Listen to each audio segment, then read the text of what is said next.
నది ఒడ్డున నాగులపల్లిలో సుబ్బయ్య ఉండేవాడు. సుబ్బయ్య ఉప్పు వ్యాపారం చేసేవాడు.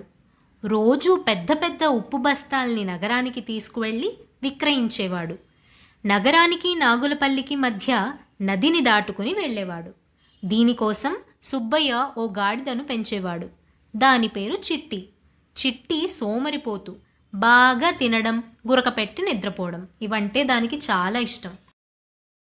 ఈ సుబ్బయ్య నన్ను కాల్చు తింటున్నాడు. ఒక్క రోజు కూడా సెలవివ్వడు. నాకు ఈ గాడిద బతుకంటేనే విరక్తి పుడుతుంది. రోజు ఉప్పు బస్తాలు మోసుకుని నగరానికి వెళ్ళడం, అలసిపోయి కొంపకు చేరుకోవడం. ఈ మధ్య ఒక్క రోజు కూడా కంటి నిండా నిద్రపోలేదు అంటూ చిట్టి తనలో తాను తెగవాపోయింది. సుబ్బయ్య మాత్రం చిట్టి చేత బండచాకిరీ చేయించడం మానలేదు. ఒకరోజు పెద్ద వర్షం మొదలైంది.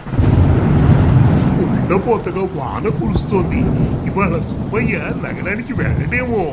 కాని చిట్టి అనుకున్నట్లు జరగలేదు. వాన త్వరగా వెలిసింది. సుబ్బయ్య చిట్టి మీద బస్తాలు వేసి బయలుదేరాడు.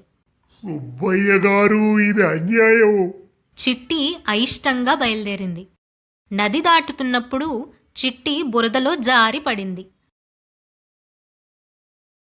దాంతో ఉప్పు బస్తాలన్నీ నీళ్లపాలయ్యాయి. అమ్మయ్య, ఒంటి మీద బరువు తగ్గిపోయింది. ఉప్పు మొత్తం నదిలో కరిగిపోయి ఉంటుంది. అయ్యో, సుబ్బయ్యకి నష్టం వచ్చి ఉంటుంది. సుబ్బయ్య మూటలు ఖాళీ కావడం చూశాడు. ఇంటివైపు తిరుగుముఖం పట్టాడు.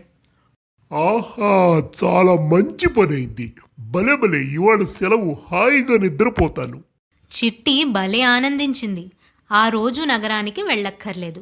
బాగా తింది, గురకపెట్టి నిద్రపోయింది. మర్నాడు సుబ్బయ్య చిట్టి మీద ఎప్పటిలాగే ఉప్పు బస్తాలు వేశాడు.